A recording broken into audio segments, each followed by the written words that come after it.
నమస్కారం, ఘంటారావానికి స్వాగతం. ముందుగా ప్రధాన అంశాలు. జార్ఖండ్ లో ఎన్కౌంటర్, 10 మంది మావోయిస్టులు మృతి, కొనసాగుతున్న ఎదురుకాల్పులు.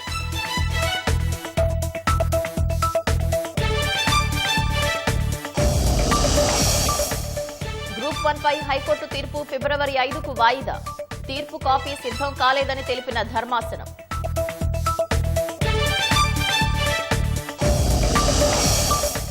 మేడ్చల్ జిల్లా శామీర్పేటలో హైడ్రా కూల్చివేతలు, రోడ్ కబ్జా చేసి నిర్మించిన ప్రహరీ గోడ నేలమట్టం.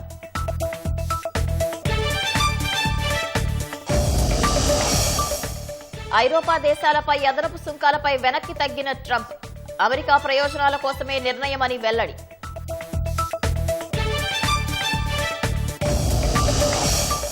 గ్రీన్లాండ్ అంశంపై తమకు ఆందోళన లేదన్న పుతిన్, సమస్యను అమెరికా, డెన్మార్క్ చూసుకుంటాయని ఆశాభావం.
తాజాంశాన్ని చూస్తున్నాం. జార్ఖండ్ లో భద్రతా దళాలు మావోయిస్టుల మధ్య జరిగిన ఎదురుకాల్పుల్లో 10 మంది మావోయిస్టులు మృతి చెందారు. ఇందుకు సంబంధించిన మరింత సమాచారాన్ని మా ప్రతినిధి మహేష్ తివారీని అడిగి తెలుసుకుందాం. మహేష్ తివారీ, ఎన్కౌంటర్ కు సంబంధించి తాజా సమాచారం ఏంటి? కాల్పులు ఇంకా కొనసాగుతున్నాయా? మావోయిస్టుల వ్యతిరేకంగా సెక్యూరిటీ ఫోర్సెస్ ఆపరేషన్స్ పూర్తి దేశంలో దండకారణ్యంలో జరుగుతున్నాయి. దాంట్లో మనం చూస్తే జార్ఖండ్ లా చాయిబాసా అని అడవి ప్రాంతం ఉంది. ఆ ప్రాంతంలో మావోయిస్టు సెంట్రల్ కమిటీ సభ్యుడు ఎవరైతే ఉన్నారో ఆయనకు పట్టుకుంటానికే ఈ అంత పెద్ద ఆపరేషన్ భద్రతా బలగాలు ఆ ప్రాంతంలో చేస్తున్నారు. ఆయనే politburo Maoist central committee సభ్యుడు ఎవరైతే ఉన్నారో Misir Besra, politburo member Misir Besra, తర్వాత సెంట్రల్ కమిటీ సభ్యుడు పతిరామ్ మాంజీ, ఈ ఇద్దరు తోటి ఉన్న మావోయిస్టుల టీం కు మొత్తం పట్టుకుంటానికే సాయంత్రం నుంచి ఈ ప్రాంతంలో పెద్ద ఆపరేషన్ చేస్తున్నారు. అయితే ఇవాళ మార్నింగ్ తెల్లవారుజాము నుంచి ఈ ప్రాంతంలో భద్రతా బలగాలు మావోయిస్టుల మధ్యలో ఎదురుకాల్పులు జరుగుతున్నాయి. ఈ ఎన్కౌంటర్ లో కొందరు మావోయిస్టులు మృతి చెందారు అని అంటున్నారు. ఇంకా అయితే ఐడెంటిఫై కాలేదు. కానీ ఒకవేళ ఈ ఎన్కౌంటర్ లో సెంట్రల్ కమిటీ సభ్యుడు ఒకవేళ పతిరామ్ మాంజీ గిట చనిపోతే మావోయిస్టులకు చాలా పెద్ద ఎదురు దెబ్బ ఉంటది మనం అనొచ్చు. ఎందుకంటే ఒరిస్సా, జార్ఖండ్, బీహార్ ఆ బార్డర్ లో మావోయిస్టు ఉద్యమానికి ఆయన చాలా పెద్ద కీలక పాత్ర ఉన్న పేరు అని ఆయనకు గుర్తుపడతారు. దానివల్ల ఏదైతే March 26 టార్గెట్ ఉందో ఆ టార్గెట్ కు అనుకూలంగా ఈ భద్రతా బలగాలు, సెక్యూరిటీ ఫోర్సెస్ ఇలాంటి ఆపరేషన్ చేస్తున్నాయి. మనం చూస్తున్నాం. పోయిన సంవత్సరం అంతా భద్రతా బలగాలు చాలా పెద్ద సక్సెస్ పొందుకున్నాయి. ఎందుకంటే ఏదైతే central home minister Amit Shah March 26 దానికి అనుకూలంగా ఒక వ్యూహ రచనతో సెక్యూరిటీ ఫోర్సెస్ ఇవన్నీ ఆపరేషన్ చేస్తున్నాయి. మహారాష్ట్రలో భూపతి సరెండర్ అయిన తర్వాత పెద్ద ఎత్తున మావోయిస్టులు కూడా సరెండర్ చేస్తున్నారు. దాని తర్వాత మనం చూస్తే ఈ పెద్ద ఆపరేషన్ ఏదైతే జరుగుతున్నాయో ఛత్తీస్గఢ్ బస్తర్ లో కానీ లేకుంటే మహారాష్ట్ర ఛత్తీస్గఢ్ బార్డర్ లో కానీ, ఇప్పుడు మనం చూస్తే ఒరిస్సా కానీ, ఇప్పుడు జార్ఖండ్ లో ఇవాళ అయితే అన్ని దాంట్లో సెక్యూరిటీ ఫోర్సెస్ కు చాలా పెద్ద ఎత్తున సక్సెస్ జరుగుతుంది. ఇప్పుడు కూడా అక్కడ ఆ ప్రాంతంలో ఎదురు కాల్పులు జరుగుతున్నాయి. దాంట్లో ఈ ఎదురు కాల్పులు ఎన్కౌంటర్ ఏదైతే ఉందో అది ఆగిన తర్వాతనే మనకు డీటెయిల్ ఏదైతే ఉందో అక్కడ సర్చింగ్ ఆపరేషన్ తర్వాత దాంట్లో ఎంతమంది మావోయిస్టులు మృతి చెందారు, అక్కడ ఏమేమి దొరికిందో మనకు తెలుస్తుంది. అప్పటిదాకా మనం వేచి చూడాలి. కానీ ఏదైతే ఎన్కౌంటర్ ఉందో ఇవాళ జరిగే ఎన్కౌంటర్ లో చాలా పెద్ద ఎత్తున సక్సెస్ భద్రతా బలగాలకు దొరికిందని సమాచారం మనకు తెలుస్తుంది. ధన్యవాదాలు మహేష్ తివారీ.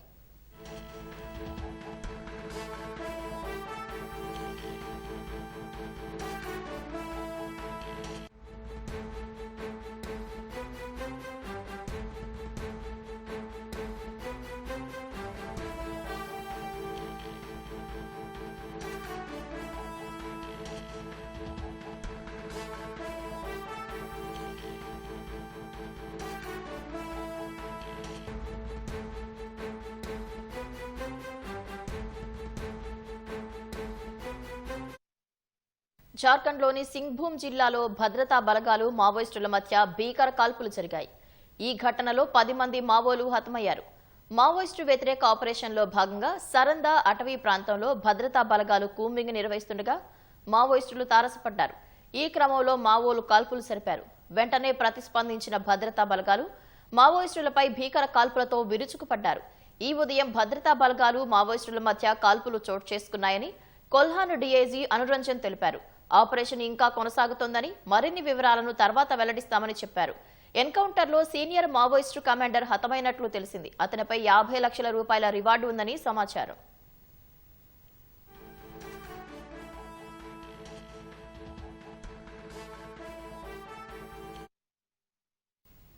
పెట్టుబడుల ఒప్పందాలు, పారిశ్రామికవేత్తల చర్చలతో ముఖ్యమంత్రి రేవంత్ రెడ్డి బృందం దావోస్ పర్యటన కొనసాగుతోంది. మేడారం, వేములవాడ, భద్రాచలం వంటి ఆలయ ప్రాంతాల్లో హోటళ్లు, శ్రీశైలం రహదారి వెంబడి అంతర్జాతీయ రిసార్ట్స్ ఏర్పాటు కోసం టాటా గ్రూప్ ఆసక్తి కనబరిచింది. డిఐ పైపుల తయారీలో గుర్తింపు పొందిన రష్మి గ్రూప్ రాష్ట్రంలో సుమారు 12,500 కోట్ల రూపాయల పెట్టుబడితో స్టీల్ ఉత్పత్తి యూనిట్ ఏర్పాటుకు ముందుకొచ్చింది. రాష్ట్రంలో పెట్టుబడులు పెట్టేందుకు పలు అంతర్జాతీయ కంపెనీలు ముందుకొచ్చాయి. కొన్ని కంపెనీలు ఎంఓయూలు చేసుకున్నాయి. మేడారం, వేములవాడ, భద్రాచలం ఆలయ ప్రాంతాల్లో హోటళ్ల ఏర్పాటుకు టాటా గ్రూప్ ఆసక్తి చూపింది. శ్రీశైలం రహదారి వెంట అంతర్జాతీయ స్థాయి రిసార్టు ఏర్పాటుపై సానుకూలంగా స్పందించింది. దావోస్లో ముఖ్యమంత్రి రేవంత్ రెడ్డితో Tata group chairman N Chandrasekaran భేటీ అయ్యారు. తెలంగాణ రైజింగ్ విజన్ 2047 లక్ష్యాలు, ప్రభుత్వ విధానాలు, పారిశ్రామిక అనుకూల వాతావరణాన్ని ఆయనకు వివరించారు. పెట్టుబడుల కోసం కాకుండా విధానాలు, ఫ్యూచర్ విజన్ ను ప్రపంచానికి పరిచయం చేయడమే లక్ష్యంగా తెలంగాణ ముందుకెళ్తోందని టాటా గ్రూప్ చైర్మన్ అభినందించారు. హైదరాబాద్లోని ప్రధాన క్రీడా మైదానాల్ని ప్రపంచ స్థాయి ప్రమాణాలతో తీర్చిదిద్దే ఆలోచనల్ని చంద్రశేఖరన్తో సీఎం పంచుకున్నారు. స్పోర్ట్స్ స్టేడియం అభివృద్ధిలో భాగస్వామ్యమయ్యేందుకు సిద్ధంగా ఉన్నట్లు చంద్రశేఖరన్ తెలిపారు. రాష్ట్రంలోని 65 ప్రభుత్వ ఐటీఐలను ఆధునిక సాంకేతిక కేంద్రాలుగా మార్చడంలో టాటా టెక్నాలజీస్తో కలిసి పనిచేస్తున్నట్లు సీఎం తెలిపారు. ప్రభుత్వ పాలిటెక్నిక్ కాలేజీల్ని స్కిల్ సెంటర్లుగా అభివృద్ధి చేసే ప్రణాళికల్ని వివరించారు. యంగ్ ఇండియా స్కిల్ యూనివర్సిటీని ఆనంద్ మహీంద్రా ఆధ్వర్యంలో ఏర్పాటు చేసిన విషయాన్ని గుర్తు చేశారు. యంగ్ ఇండియా స్పోర్ట్స్ యూనివర్సిటీ ఏర్పాటు ఆలోచనలో 2036 ఒలింపిక్స్లో భారత్ పతకాలు సాధించేలా క్రీడా మౌలిక సదుపాయాల అభివృద్ధి లక్ష్యాల్ని వివరించారు. హైదరాబాద్లో చేపడుతున్న మూసీ నది పునరుజ్జీవన ప్రాజెక్టుపై టాటా చైర్మన్ ఆసక్తి చూపారు. రాజస్థాన్, మహారాష్ట్రలో నీటి వనరుల పునరుద్ధరణలో టాటా గ్రూప్ అనుభవాన్ని గుర్తు చేస్తూ మూసీ అభివృద్ధిలో భాగస్వామిగా పనిచేయడానికి సిద్ధంగా ఉన్నట్లు చంద్రశేఖరన్ తెలిపారు. మూసీ చుట్టూ ఆర్థిక కార్యకలాపాలు పెరిగేలా ప్రణాళికలు రూపొందిస్తున్నామని ముఖ్యమంత్రి చెప్పారు. ఏఐ డేటా సెంటర్లు, సెమీ కండక్టర్, ఈవీ తయారీ రంగాల్లో తెలంగాణలో కొత్త పరిశ్రమలు నెలకొల్పే అవకాశాలపై టాటా చైర్మన్ ఆసక్తి ప్రదర్శించారు. డిఐ పైపుల తయారీలో గుర్తింపు పొందిన రష్మి గ్రూప్ రాష్ట్రంలో సుమారు 12,500 కోట్ల పెట్టుబడితో స్టీల్ ప్లాంట్ ఏర్పాటుకు ముందుకొచ్చింది. దావోస్లో పరిశ్రమల శాఖ మంత్రి శ్రీధర్ బాబుతో Rashmi group promoter Sajjan Kumar Patwari, director Sanjeev Kumar పట్వారీల సమక్షంలో ప్రభుత్వంతో ఎంఓయూ కుదిరింది. ఆ ప్రాజెక్టు ద్వారా రాష్ట్రంలో 12,000 ప్రత్యక్ష, పరోక్ష ఉద్యోగాలు వచ్చే అవకాశం ఉందని ప్రభుత్వం తెలిపింది. గ్రీన్ మ్యానుఫ్యాక్చరింగ్, సర్క్యులర్ ఎకానమీ వంటి రంగాల్లోనూ ప్రభుత్వంతో భాగస్వామ్యంపై చర్చలు జరిగాయి. రష్మి గ్రూపు ఆసియాలోని 40 దేశాలు, యూరప్, ఆఫ్రికా, ఉత్తర, దక్షిణ అమెరికా దేశాల్లో కంపెనీ కార్యకలాపాలు నిర్వహిస్తోంది. స్లోవాకియాకు చెందిన ఐక్యూ క్యాపిటల్, భారత్కు చెందిన గ్రీన్ హౌస్ ఎన్విరో సంయుక్త భాగస్వామ్యంలో ఏర్పాటైన న్యూక్లియర్ ప్రొడక్ట్స్ సంస్థ 6,000 కోట్ల పెట్టుబడితో స్మాల్ మాడ్యులర్ రియాక్టర్ ఆధారిత విద్యుత్ ప్రాజెక్టు ఏర్పాటుకు ముందుకొచ్చింది. న్యూక్లియర్ ప్రొడక్ట్స్ సంస్థ ఎక్స్ప్రెషన్ ఆఫ్ ఇంట్రెస్ట్ రాష్ట్ర ప్రభుత్వానికి ఈఓఐ సమర్పించింది. దావోస్లో సీఎం రేవంత్ రెడ్డి బృందంతో IQ capital group chairman John Babik, group సీఈఓతో పాటు పలువురు ప్రతినిధులు సమావేశమై చర్చించారు. అమెరికాకు చెందిన విమానయాన సంస్థ సర్గడ్ 1,000 కోట్లతో రాష్ట్రంలో మెయింటెనెన్స్ అండ్ రిపేర్ యూనిట్ నెలకొల్పనుంది. వచ్చే 3 నుంచి 5 ఏళ్లలో దశల వారీగా 1,000 కోట్ల వరకు పెట్టుబడులు పెట్టేందుకు రాష్ట్ర ప్రభుత్వంతో సర్గడ్ సంస్థ ఎంఓయూ కుదుర్చుకుంది. వరంగల్, ఆదిలాబాద్లో 2 కొత్త విమానాశ్రయాలు ఏర్పాటు చేస్తున్నామని, ఆ ప్రాంతాల్లో ఏదైనా ఒకచోట ఎంఆర్ఓ కేంద్రం ఏర్పాటు చేసే అవకాశాన్ని పరిశీలించాలని సంస్థ ప్రతినిధులకు సీఎం రేవంత్ రెడ్డి సూచించారు. ప్రపంచంలోనే తొలి బ్యూటీ టెక్ గ్లోబల్ క్యాపబిలిటీ సెంటర్ను హైదరాబాద్లో ఏర్పాటు చేస్తున్నట్లు లోరియల్ సంస్థ ప్రకటించింది. ఆ అత్యాధునిక కేంద్రాన్ని నవంబర్లో ప్రారంభించాలని సీఎంని కంపెనీ ప్రతినిధులు ఆహ్వానించారు. భారీ పెట్టుబడులతో ఏర్పాటు కానున్న బ్యూటీ టెక్ జీసీసీతో లోరియల్కు global innovation, technology, data, supply chain కార్యకలాపాలకు హైదరాబాద్ కీలక కేంద్రంగా నిలవనుంది. రాష్ట్రంలో 2 బీర్ల తయారీ యూనిట్లు నడుపుతున్న ఏబీ ఇన్బేవ్ సంస్థ యూనిట్లను విస్తరించనున్నట్లు వెల్లడించింది. ప్రపంచవ్యాప్తంగా 50కి పైగా దేశాల్లో వ్యాపారం చేస్తున్న ఏబీ ఇన్బేవ్ రాష్ట్రంలో సుమారు 600 మందికి ఉపాధి కల్పిస్తోంది. హైదరాబాద్లో ఆర్ఎండ్బీ కేంద్రం విస్తరణ కోసం కాలిఫోర్నియాకి చెందిన బ్లేజ్ సంస్థ రాష్ట్ర ప్రభుత్వంతో ఒప్పందం కుదుర్చుకుంది. ఆ సంస్థ డేటా సెంటర్, ఆర్టిఫిషియల్ కంప్యూటింగ్కు తక్కువ శక్తి వినియోగించే ఏఐ హార్డ్వేర్, ఫుల్ స్టాక్ సాఫ్ట్వేర్ను అభివృద్ధి చేస్తోంది. ఇప్పటికే బ్లేజ్ సంస్థ హైదరాబాద్లో రీసెర్చ్ అండ్ డెవలప్మెంట్ ఇంజనీరింగ్ సెంటర్ను నిర్వహిస్తోంది. స్విట్జర్లాండ్లోని వార్డ్ రాష్ట్రానికి చెందిన ముఖ్యమంత్రి క్రిస్టెల్ లూసియర్ బ్రోడార్తో రేవంత్ రెడ్డి సమావేశమయ్యారు. భారత్, స్విట్జర్లాండ్ స్వేచ్ఛా వాణిజ్య ఒప్పందం నేపథ్యంలో 2 రాష్ట్రాల మధ్య సహకార పెంపుపై చర్చించారు. హైదరాబాద్లో ప్రపంచంలోనే తొలిసారి స్విస్ మాల్ ఏర్పాటు చేయాలని రేవంత్ రెడ్డి ప్రతిపాదించగా సానుకూలంగా స్పందించింది. ఇద్దరు ముఖ్యమంత్రులు ఫుట్బాల్ ఆటగాళ్లే కావడంతో క్రీడా రంగంలో భాగస్వామ్యంపై విస్తృతంగా చర్చించారు. మహిళా సాధికారతకు సంబంధించి స్వయం సహాయక సంఘాల కార్యక్రమాలపై స్విస్ బృందం ఆసక్తి కనబర్చింది. సహకార అంశాలు పరిశీలించేందుకు త్వరలోనే స్విట్జర్లాండ్ బృందం హైదరాబాద్కు వస్తుందని వార్డ్ రాష్ట్ర పరిశ్రమలు, ఆర్థిక శాఖ మంత్రి ఇసబెల్ మోరెట్ తెలిపారు. ప్రతి జూలైలో హైదరాబాద్లో world economic forum follow up సదస్సు నిర్వహించాలని సీఎం రేవంత్ దావోస్లో ప్రతిపాదించారు. దావోస్లో జాయిన్ ద రైజ్ కార్యక్రమంలో తెలంగాణ విజన్ ప్రదర్శించారు. Telangana AI innovation hub, Telangana next gen life sciences policy 2026-2030ను ఆవిష్కరించారు. తెలంగాణ రైజింగ్ విజన్ను ప్రపంచానికి చూపడానికే ఈసారి దావోస్ వచ్చినట్లు తెలిపారు. మూసీ నది రివర్ ఫ్రంట్ అభివృద్ధి చేసి దేశంలోనే 24 గంటలు పనిచేసే తొలి నగరంగా హైదరాబాద్ను అభివృద్ధి చేస్తామన్నారు. కార్యక్రమంలో సినీ నటుడు చిరంజీవి ప్రత్యేక ఆకర్షణగా నిలిచారు. దావోస్లో ప్రపంచ ఆర్థిక ఫోరం సదస్సు రేపటితో ముగియనుంది. రాష్ట్ర నీటి హక్కుల విషయంపై ఆంధ్రప్రదేశ్పై ఒత్తిడి తెచ్చేలా చర్యలు చేపట్టాలని నీటిపారుదల శాఖ అధికారులు భావిస్తున్నారు. పునర్విభజనకు ముందు చేపట్టిన ప్రాజెక్టుల నీటి కేటాయింపుల కోసం ఏపీని ఒప్పించేలా చర్చించాలని నిర్ణయించారు. ఆ మేరకు ఈ నెల 30న కేంద్రం వద్ద జరిగే సమావేశంలో వినిపించాల్సిన వాదనపై నీటిపారుదల శాఖ కసరత్తు చేస్తోంది. పునర్విభజనకు ముందు తెలంగాణలోని ప్రాజెక్టులకు అప్పటి ప్రభుత్వం ఇచ్చిన నీటి కేటాయింపులకు ఆంధ్రప్రదేశ్ కట్టుబడి ఉండేలా ఒత్తిడి తేవాలని నీటిపారుదల శాఖ కసరత్తు ప్రారంభించింది. పునర్విభజన తర్వాత రాష్ట్రంలో పెరిగిన సామర్థ్యం మేరకు నీటి కేటాయింపులను ట్రైబ్యునల్ నిర్ణయిస్తుందని, పునర్విభజనకు ముందు అప్పటి ప్రభుత్వం ఇచ్చిన నీటి కేటాయింపులకు ఏపీ అంగీకారం తెలిపేలా ఒత్తిడి తేవాలని నిర్ణయించినట్లు తెలిసిందే. 2 రాష్ట్రాలకు మధ్య జలవనరులకు సంబంధించిన అంశాలపై కేంద్ర జలసంఘం చైర్మన్ నేతృత్వంలో ఏర్పాటైన కమిటీ మొదటి సమావేశం ఈ నెల 30న జరగనుంది. ఆ సమావేశం ఎజెండా ఖరారుకే పరిమితమయ్యే అవకాశమున్నా పునర్విభజనకు ముందు జీవోలు ఇచ్చి చేసిన కేటాయింపులపైనే మొదట ఓ అంగీకారానికి రాగలిగితే పాలమూరు, రంగారెడ్డితో సహా కృష్ణా బేసిన్లోని ప్రాజెక్టులను పూర్తి స్థాయిలో వినియోగంలోకి తేవచ్చనే అభిప్రాయంతో ప్రభుత్వం ఉందని నీటిపారుదల శాఖ వర్గాలు తెలిపాయి. ఏపీ పునర్విభజనకు ముందు కల్వకుర్తిని 25, నెట్టెంపాడు 22, ఎస్ఎల్బీసీ 3, కోయిల్ సాగర్ను 3.9 టీఎంసీలతో చేపట్టారు. పాలమూరు రంగారెడ్డి ప్రాజెక్టుకు జూరాల నుంచి నీటిని తీసుకునేలా 70 టీఎంసీలతో, కొడంగల్ ఎత్తిపోతలను 7.1, డిండి ఎత్తిపోతలను 30 టీఎంసీలతో చేపట్టేందుకు పునర్విభజనకు ముందే అప్పటి ప్రభుత్వం ఉత్తర్వులు జారీ చేసింది.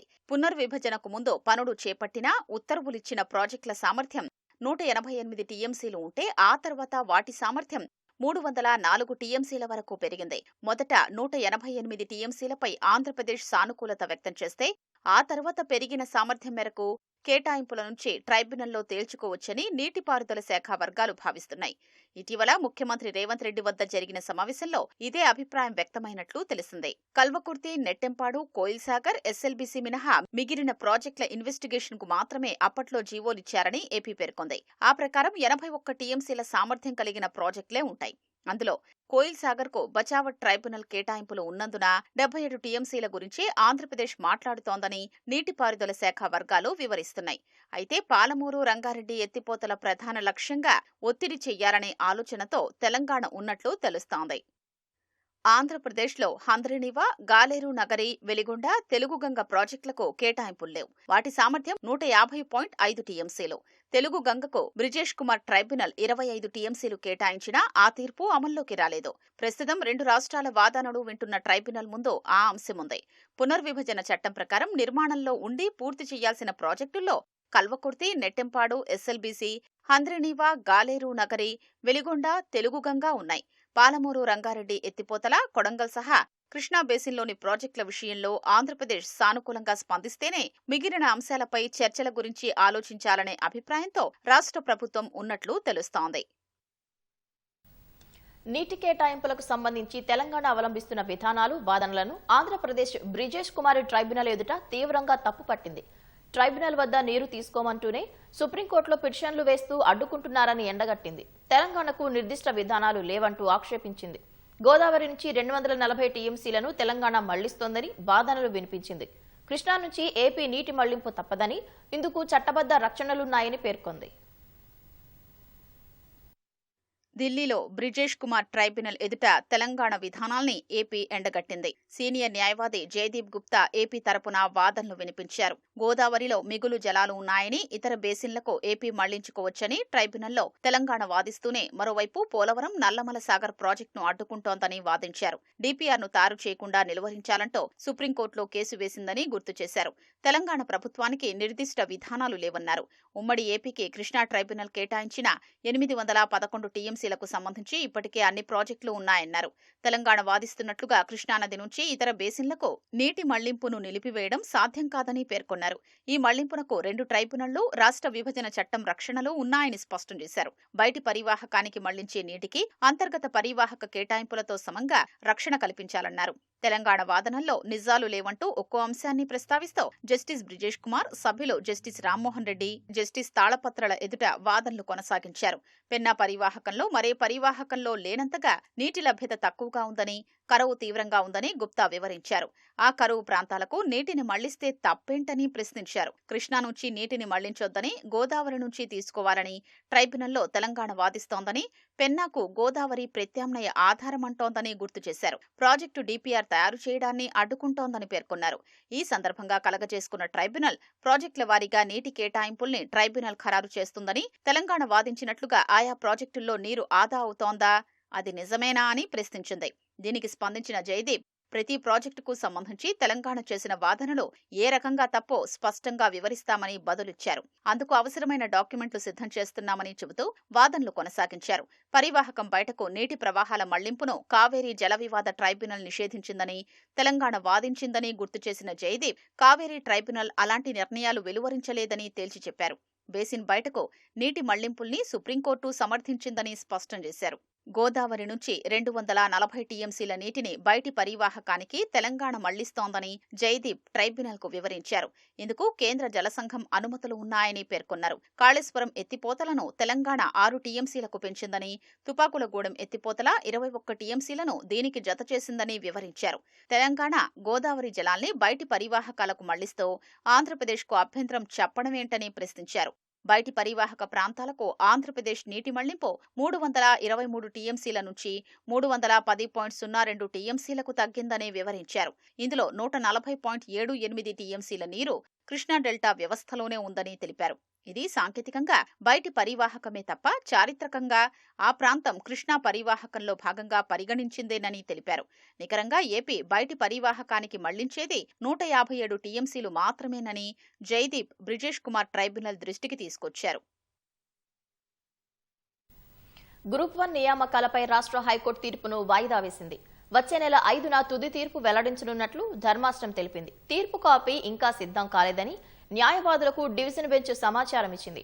దీంతో ఫిబ్రవరి 5న కేసులో తుది తీర్పు వెలువడనుంది. కాగా గ్రూప్ 1 పరీక్షల నిర్వహణ, కరెక్షన్, బయోమెట్రిక్ నిబంధనల అమలులో లోపాలు ఉన్నాయంటూ పలువురు అభ్యర్థులు గతంలో హైకోర్టును ఆశ్రయించారు.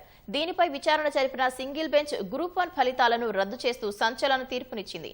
జవాబు పత్రాలను తిరిగి మూల్యాంకనం చేయాలని లేదా అవసరమైతే పరీక్షను మళ్లీ నిర్వహించాలని ఆదేశిస్తూ అప్పట్లో నియామకాలపై స్టే విధించింది.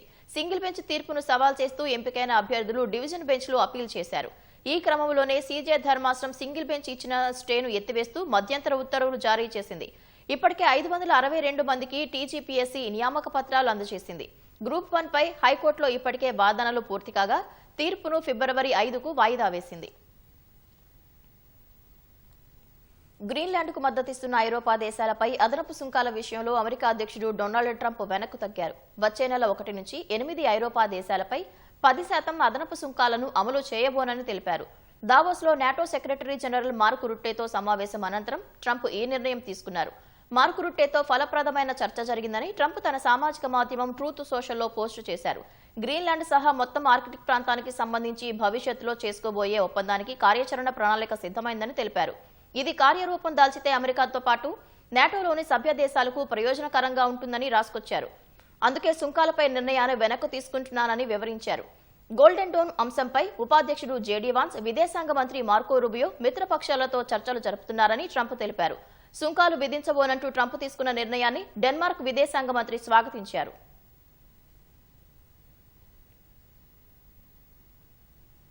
గాజా శాంతి మండలిలో చేరాలన్న అమెరికా అధ్యక్షుడు డొనాల్డ్ ట్రంప్ ఆహ్వానాన్ని 8 ఇస్లామిక్ దేశాలు స్వాగతించాయి. ఈ మేరకు Qatar, Türkiye, Egypt, Jordan, Indonesia, Pakistan, Saudi, UAE దేశాల విదేశాంగ మంత్రులు సంయుక్త ప్రకటనలో పేర్కొన్నారు. తమ దేశాల చట్టాల ప్రకారం ఒప్పంద పత్రాలపై సంతకాలు చేస్తామని తెలిపారు. గాజా సంఘర్షణ ముగింపునకు ట్రంప్ చేస్తున్న ప్రయత్నాలకు మద్దతిస్తామని పునరుద్ఘాటించారు. శాంతి మండలి నిర్దేశించిన ప్రణాళికల అమలుకు సంపూర్ణ సహకారం అందిస్తామని వెల్లడించారు. అటు శాంతి మండలిలో చేరేందుకు రష్యా అధ్యక్షుడు వ్లాదిమిర్ పుతిన్ అంగీకరించారని డొనాల్డ్ ట్రంప్ తెలిపారు. అయితే అమెరికా ఆహ్వానంపై ఇంకా ఏ నిర్ణయానికి రాలేదని రష్యా అధినేత వెల్లడించారు. తమ వ్యూహాత్మక భాగస్వాములతో చర్చించాకే ఒక నిర్ణయానికి వస్తామని చెప్పారు. గాజా పునర్నిర్మాణానికి స్తంభింపచేసిన తమ ఆస్తుల నుంచి $1 బిలియన్ వినియోగించుకోవచ్చని అమెరికాకు సూచించారు.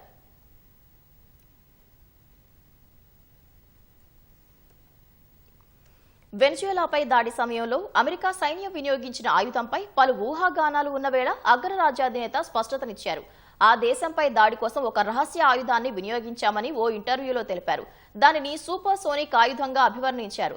ఆ శక్తివంతమైన ఆయుధం తమ వద్దే ఉందని, మరే దేశం వద్ద అలాంటి సాంకేతికత లేదని చెప్పారు. అయితే ఆయుధానికి సంబంధించిన వివరాలను ఆయన వెల్లడించలేదు. తమ దగ్గర ఎవరికీ తెలియని ఆయుధాలు ఉన్నాయని, వాటి గురించి ఎక్కువగా మాట్లాడకపోవటమే మంచిదని ట్రంప్ అన్నారు.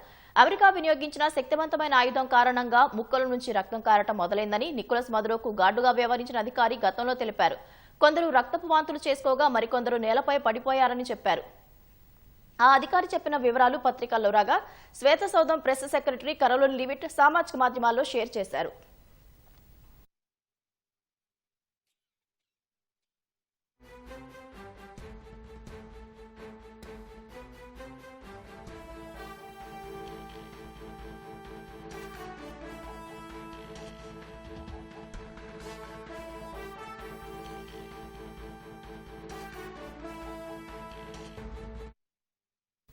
గ్రీన్లాండ్ అంశంపై తమకు ఎలాంటి ఆందోళన లేదని రష్యా అధ్యక్షుడు వ్లాదిమిర్ పుతిన్ అన్నారు. మాస్కోలో జాతీయ భద్రతా మండలి సమావేశంలో పాల్గొన్న పుతిన్ డెన్మార్క్ గ్రీన్లాండ్ను ఎల్లప్పుడూ వలస రాజ్యంగానే పరిగణించిందని తెలిపారు. ఆ ద్వీపవాసులపై కఠినంగా వ్యవహరించేదని ఆరోపించారు. గ్రీన్లాండ్ సమస్యను అమెరికా, డెన్మార్క్లు కలిసి పరిష్కరించుకుంటాయని ఆశిస్తున్నట్లు వ్యాఖ్యానించారు. 1917లో డెన్మార్క్ వర్జిన్ ఐలాండ్స్ ను అగ్రరాజ్యానికి విక్రయించిందని పుతిన్ గుర్తు చేశారు. అటు ఉక్రెయిన్తో శాంతి ఒప్పందం కుదిరాక ఆ దేశ పునర్నిర్మాణానికి సాయం అందిస్తామని పుతిన్ తెలిపారు. అమెరికాలో తమ ఆస్తులను అక్కడి ప్రభుత్వం సీజ్ చేసిందని, వాటిని విక్రయించి ఉక్రెయిన్ పునర్నిర్మాణానికి వినియోగించేలా ట్రంప్ ప్రత్యేక రాయబారి స్టీవ్ విట్కాఫ్తో చర్చిస్తానని వెల్లడించారు.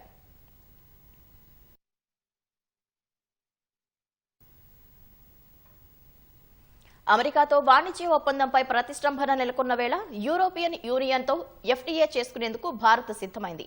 ఈ ఒప్పందం ఇరువురికి ప్రయోజనకరంగా మారనుంది. 146 కోట్ల జనాభా కలిగిన భారత్లో 27 దేశాల కూటమి ఈయూకు మార్కెట్ అవకాశాలు పెరగనుండగా, అత్యంత శక్తివంతమైన వాణిజ్య కూటమితో మన దేశానికి వాణిజ్య సంబంధాలు మరింత బలపడనున్నాయి. వ్యవసాయ రంగంపై రాజీ పడకుండా ఈయూతో ఒప్పందం చేసుకోవడం ద్వారా భారత్ ట్రంప్ ప్రభుత్వానికి గట్టి షాక్ ఇవ్వనుంది. దాదాపు 2 దశాబ్దాల తర్వాత భారత్ యూరోపియన్ యూనియన్ మధ్య వాణిజ్య చర్చలు కొలిక్కి వచ్చాయి. చారిత్రాత్మక స్వేచ్ఛా వాణిజ్య ఒప్పందానికి చేరువైనట్లు యూరోపియన్ యూనియన్ అధ్యక్షురాలు ఉర్సులా వాన్ డావోస్ వేదికపై ప్రకటించారు. ఈ ఒప్పందాన్ని మదర్ ఆఫ్ ఆల్ డీల్స్ గా అభివర్ణించారు. ఈ ఒప్పందం ఇరు వర్గాలకు పెద్ద ఎత్తున ప్రయోజనం చేకూర్చడమే కాకుండా ప్రపంచ దేశాలపై విచక్షణారహితంగా సుంకాలతో దాడులు చేస్తున్న అమెరికా అధ్యక్షుడు డొనాల్డ్ ట్రంప్నకు షాక్ ఇవ్వనుంది. 2007లో మొదలైన చర్చల తర్వాత భారత్ ఈయూలు చారిత్రాత్మక వాణిజ్య ఒప్పందానికి చేరువయ్యాయి. ఈ ఒప్పందం వల్ల ప్రపంచంలోనే వేగంగా అభివృద్ధి చెందుతున్న ఆర్థిక వ్యవస్థ అయిన భారత్కు అత్యంత శక్తివంతమైన వాణిజ్య కూటముల్లో ఒకటైన ఈయూతో వాణిజ్య సంబంధాలు మరింత విస్తృతం కానున్నాయి. అమెరికాతో వాణిజ్య ఒప్పందం పోలిస్తే భారత్ ఈయూ ఎఫ్టీఏ భిన్నమైనది. ఈ నెల 27న ఢిల్లీలో జరిగే 16వ భారత్ ఈయూ సదస్సులో వాణిజ్య చర్చలు ముగిసినట్లు ఇరు దేశాల ప్రతినిధులు ప్రకటించే అవకాశముంది. గణతంత్ర దినోత్సవాలకు ఈయూ కౌన్సిల్ అధ్యక్షుడు ఆంటోనియో కోస్టా, ఈయూ కమిషన్ అధ్యక్షురాలు ఉర్సులా వాన్ ముఖ్య అతిథులుగా హాజరు కానున్నారు.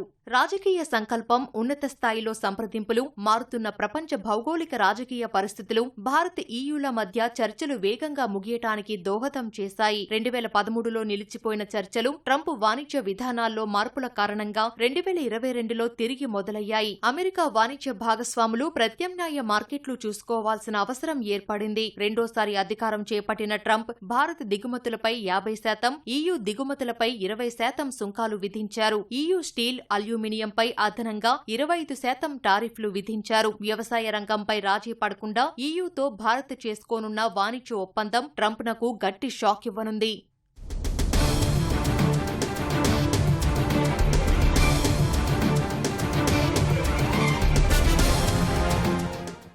భారత్ ఈయూ మధ్య ఇప్పటికే బలమైన వాణిజ్య సంబంధాలు ఉన్నాయి. 2024-25 ఆర్థిక సంవత్సరంలో $135 బిలియన్ ద్వైపాక్షిక వాణిజ్యం జరిగింది. ఈ ఒప్పందం భారత్ ఈయూలకు అనేక విధాలుగా ప్రయోజనకారిగా మారనుంది. 146 కోట్ల జనాభా కలిగిన భారత్ ఈయూకు విస్తారమైన మార్కెట్ను అందించనుంది. అమెరికా లేదా చైనాపై ఆధారపడటాన్ని తగ్గించనుంది. అభివృద్ధి చెందిన ఆర్థిక కూటముల్లో ఒకటైన ఈయూ జీడీపీ $22.52 ట్రిలియన్ కాగా ప్రపంచ ఆర్థిక వ్యవస్థలో 6వ వంతు వాటాను కలిగి ఉంది. ఈయూలోని 27 దేశాలకు భారత్ వస్తువులకు, సేవలకు మార్కెట్ అవకాశాలు లభిస్తాయి. ఎఫ్టీఏ వల్ల పెట్టుబడుల ప్రవాహం సహా అభివృద్ధి, సాంకేతిక బదిలీకి ద్వారాలు తెరుచుకోవటం వల్ల భారత్కు చైనాతో ఉన్న అంతరాన్ని తగ్గించటానికి సహాయపడుతుంది.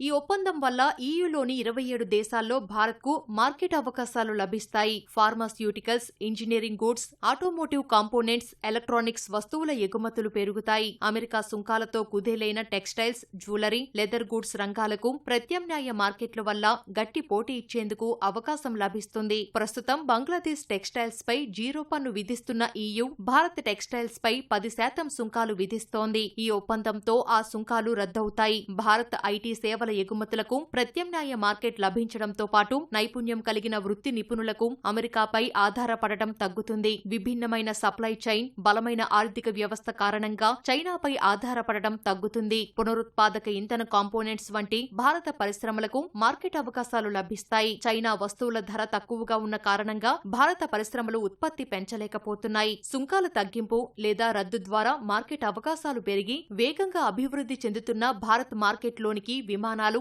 ఆటోమొబైల్స్, ఎలక్ట్రికల్ మిషనరీ, పానీయాలు, రసాయనాలు వంటి EU పరిశ్రమల ఎగుమతులు పెరుగుతాయి. భారత్లో ఎలక్ట్రానిక్స్, పునరుత్పాదక ఇంధన విడిభాగాలకు ప్రత్యామ్నాయ తయారీ కేంద్రాలను అభివృద్ధి చేయడానికి పెట్టుబడులను మళ్లించడం ద్వారా చైనాపై ఆధారపడటం తగ్గుతుంది. మెకానికల్ ఇంజనీరింగ్, వాహన రంగాలకు పెట్టుబడులు, సుంకాల తగ్గుదల, సరళీకృత నిబంధనల వల్ల ఆర్థిక వృద్ధికి అవకాశం ఏర్పడుతుంది. వాతావరణం, భద్రత, బహుపాక్షిక వాణిజ్యం వంటి ప్రపంచం ఎదుర్కొంటున్న సవాళ్లకు సంబంధించి వ్యూహాత్మక భాగస్వామ్యానికి దోహదం చేస్తుంది. ఈ ఒప్పందం ఇండో పసిఫిక్, గ్లోబల్ సౌత్ ప్రాంతాల్లో EU ప్రభావాన్ని పెంచుతుంది. అమెరికా ఫస్ట్ అంటూ సుంకాల కొరడా జులిపిస్తున్న ట్రంప్ ప్రభుత్వానికి భారత్ EU స్వేచ్ఛా వాణిజ్య ఒప్పందం గట్టి షాక్ ఇవ్వనుంది.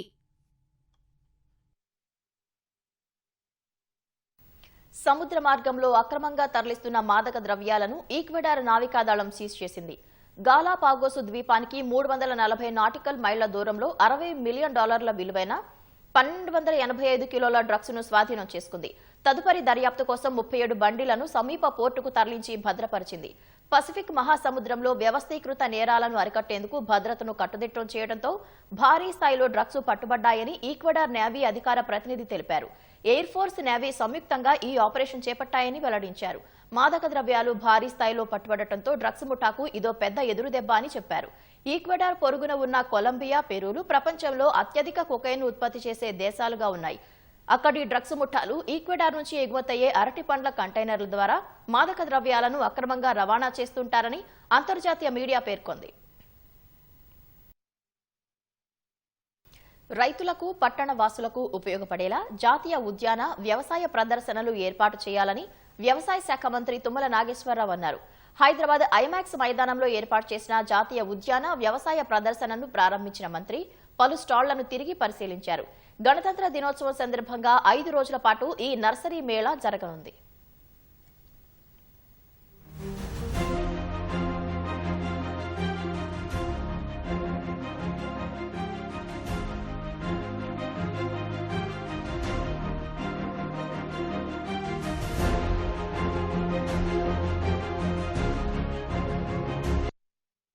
ఇటువంటి మేళాలు హైదరాబాద్లోనే కాకుండా జిల్లా కేంద్రాలతో సహా రైతాంగానికి, అదేవిధంగా పట్టణ వాసులకు కూడా, ఆర్నమెంట్లు పెట్టుకునే వాళ్ళు పట్టణ వాసులు పెట్టుకుంటారు, పంటకు కావాల్సి వచ్చిన వాళ్ళు రైతాంగం తీసుకుంటుంది. అందుకని ఈ భారతదేశంలోనికి ఉన్నటువంటి అన్ని రకాల పండ్ల చెట్లని ఈ రోజున మెకడమియా కావచ్చు, ఆర్కానట్ కావచ్చు, నట్మగ్ కావచ్చు, రైతుకి లాభం వచ్చేటటువంటి పంటలు కూడా మన దేశంలో పండించుకునే అవకాశం వచ్చింది. కాబట్టి ప్రపంచ దేశాల్లో ఏ పంట పండినా ఆ పంటను పండించేటటువంటి వాతావరణం మన దగ్గర ఉంది. కాబట్టి ఇటువంటి నర్సరీలు రైతాంగానికి, అదేవిధంగా పట్టణ వాసులకు ఉపయోగపడాలని, దీన్ని విజయవంతం చేయాలని చెప్పి ఖలీద్ గారి యొక్క ప్రయత్నానికి అందరూ సహకరించాలని చెప్పి మీకు ప్రత్యేకంగా విజ్ఞప్తి. ఆక్రమణలకు గురైన ప్రభుత్వ భూములను రక్షించడంలో హైడ్రా దూకుడు పెంచింది. మేడ్చల్ జిల్లా శామీర్పేటలోని ఓ కాలనీలో అక్రమంగా నిర్మించిన ప్రహరీ గోడను హైడ్రా అధికారులు జేసీబీ సాయంతో కూల్చివేశారు. స్థానికుల ఫిర్యాదుతో రంగంలోకి దిగిన సిబ్బంది 20 ఫీట్ల రోడ్డుపై నిర్మించిన గోడను నేలమట్టం చేశారు. సమ్మక్క సారలమ్మ వనదేవతల అనుబంధ దేవతగా వెలిసిన గట్టమ్మ తల్లికి ఎదురుపిల్ల పండుగను ఘనంగా నిర్వహించారు. నాయకపోడు ఆదివాసీ గిరిజన పూజారులు సంప్రదాయబద్ధంగా పండుగ చేశారు. డప్పు వాద్యాలతో, సన్నాయి మేళాలతో ఆదివాసీ నాయకపోడు ఆరాధ్య దైవం లక్ష్మీదేవర, లక్ష్మీదేవి, కృష్ణస్వామి, పోతురాజు, పంచపాండవులు, ఎర్రగొండ రాక్షసి, తెల్లగొండ రాక్షసి వేషధారణలో పండుగను నిర్వహించారు. గిరిజన పూజారులు ఉపవాస, మౌన దీక్ష చేస్తూ ఇంటింటికి ఒక్కో బోనం చొప్పున మొత్తం 109 బోనాలతో కాలినడకన సుమారు 3 కిలోమీటర్లు ఊరేగింపుగా గట్టమ్మ దేవాలయానికి చేరుకున్నారు. మేడారం మహాజాతరకు వచ్చే భక్తులు గట్టమ్మ తల్లిని దర్శించుకొని బయలుదేరతారు.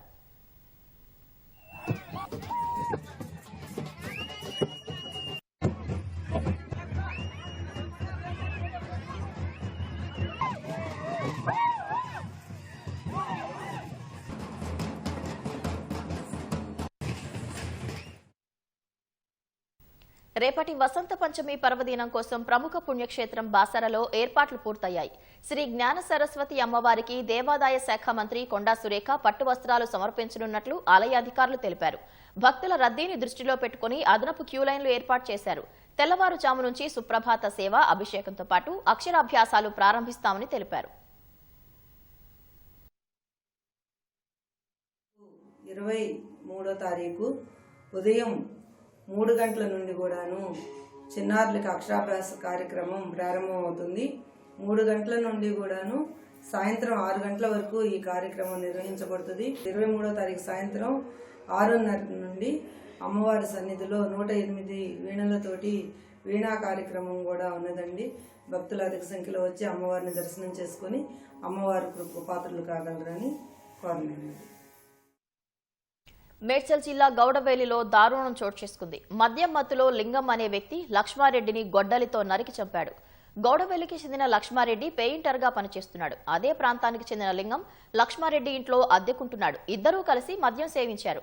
ఈ సమయంలో ఇద్దరి మధ్య గొడవ జరగడంతో లింగం లక్ష్మారెడ్డి తలపై గొడ్డలితో దాడి చేశాడు. తీవ్ర రక్తస్రావంతో లక్ష్మారెడ్డి అక్కడికక్కడే మృతి చెందాడు. ఘటనా స్థలికి చేరుకున్న పోలీసులు మృతదేహాన్ని పోస్టుమార్టం నిమిత్తం ఆసుపత్రికి తరలించారు. నిందితుడిని అదుపులోకి తీసుకుని దర్యాప్తు ప్రారంభించారు. నంద్యాల జిల్లాలో ఓ ప్రైవేటు ట్రావెల్స్ బస్సు అగ్నికి ఆహుతైంది. టైర్ పేలటంతో బస్సు లారీని ఢీకొట్టింది.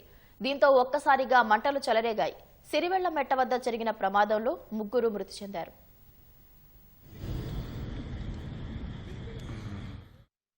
నంద్యాల జిల్లా సిరివెళ్ల మెట్ట వద్ద ఘోర ప్రమాదం జరిగింది. ఓ ప్రైవేటు బస్సు టైర్ పేలి డివైడర్ను దాటి ఎదురుగా వస్తున్న లారీని ఢీకొట్టింది. బస్సులో ఒక్కసారిగా మంటలు చెలరేగాయి. ప్రమాదంలో 2 డ్రైవర్లు, లారీ క్లీనర్ మృతి చెందారు. మరో 14 మందికి గాయాలయ్యాయి. ట్రావెల్స్ బస్సు నెల్లూరు నుంచి హైదరాబాద్ వెళ్తుండగా ఘటన జరిగింది. ప్రమాదంలో బస్సు, లారీ పూర్తిగా దగ్ధమయ్యాయి.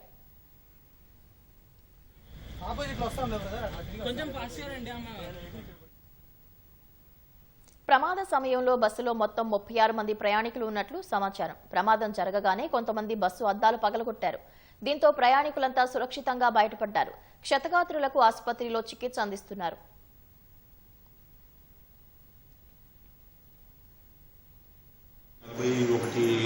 ఆ టైంలో బస్సు టైర్ ఏదో బ్రేక్ అయిందని చెప్పి పంచర్ అయింది. బస్సు అదుపు తప్పి అవతల రోడ్లోకి వెళ్ళిపోయి అక్కడ ఎదురుగా వస్తున్న కంటైనర్ని ఢీ కొట్టడం జరిగింది. మేము నా తోటి స్నేహితులతో కలిసి ఒక్కొక్కరుగా బయటికి ముందు పక్క నుంచి గ్లాస్ బ్రేక్ చేసుకుని బయటికి దూకేసాము. తర్వాత బయట నుంచి మాతో పాటు వచ్చిన ప్యాసింజర్స్ లో ఎవరో సైడ్ అద్దం పగలగొట్టారు. మిగిలిన అద్దాలను మేము పగలగొట్టుకుని ఒక్కొక్కరిగా చిన్నపిల్లల నుంచి పెద్దవాళ్ళ వరకు అందరినీ ఒక్కొక్కరిగా అద్దం విండోలో నుంచి బయటికి పంపించి తర్వాత పక్కనే ఉన్న ప్రభుత్వ హాస్పిటల్కి మా అందరినీ తరలించి మాకు ఇక్కడ చికిత్స చేశారు. నేను నిద్రపోతున్నాను, నాకు ఐడియా లేదు. బట్ అదురు తెలిసేసరికి ఇంకా లేచి ఒకసారి చూస్తే యాక్సిడెంట్ జరిగింది. ఇంకా ముందు గ్లాస్ నుంచి బయటకు వచ్చేసాను నేను. మా ఫ్రెండ్స్ బయట నుంచి గ్లాస్ పగలగొట్టేదాన్ని చూశాను, కుదరలేదు. ఇంకా వేరే వాడు ఎవరో వచ్చి గ్లాస్ ని రాడ్డుతో కొట్టాడు, పగిలింది. ఇంకా ఒక్కొక్కరిని దింపేసుకున్నాను. నాకు తెలిసిన అక్కకి ఒక అక్కకి కాలు కొంచెం ఇబ్బంది అయ్యేసరికి ఇంకా అంబులెన్స్ కాల్ చేసి ఇంకా అక్కడి నుంచి నంద్యాల గవర్నమెంట్ హాస్పిటల్కి వచ్చాం. ఇంచుమించుగా పోలీసు వాళ్ళు చెప్పిన ప్రకారం అయితే లారీ వాళ్ళు అయితే ఎవరు బయటికి రాలేదంట, 2 చనిపోయారని చెప్పారు. మా దాంట్లో అయితే అందరు కూడా యాక్సిడెంట్స్ జరిగాయి కానీ ఇబ్బందులు అయితే ఎవరికి రాలేదు. క్షతగాత్రుల్లో 2 పరిస్థితి విషమంగా ఉందని పోలీసులు తెలిపారు. టైర్ బస్ట్ అవడం వల్ల బస్ డ్రైవర్ కంట్రోల్ లూజ్ అయ్యి డివైడర్ని దాటేసి రాంగ్ సైడ్ వెళ్ళి ఎదురుగా వస్తుండగా ఒక లోరీని గుద్దేసింది. బస్లో అండ్ లోరీలో both vehicles got fire as well. But బస్లో ఉన్న అందరూ 36 ప్యాసింజర్స్ సేఫ్గా ఉన్నారు. ఆ బస్ డ్రైవర్ అన్ఫార్చునేట్లీ చనిపోయారు and lorry driver and cleaner as well. 4 ప్యాసింజర్స్కి ఫ్రాక్చర్ ఇంజరీస్ అయ్యాయి. ఇప్పుడు డాక్టర్స్తో కూడా మాట్లాడడం జరిగింది. 4లో 2కి కొంచెం సీరియస్గా ఉన్నారు. కానీ అది కూడా డీటెయిల్స్ ఒకసారి సిటీ స్కాన్ అయిపోయిన తర్వాత మనకి డీటెయిల్స్ బయటకి వస్తాయి.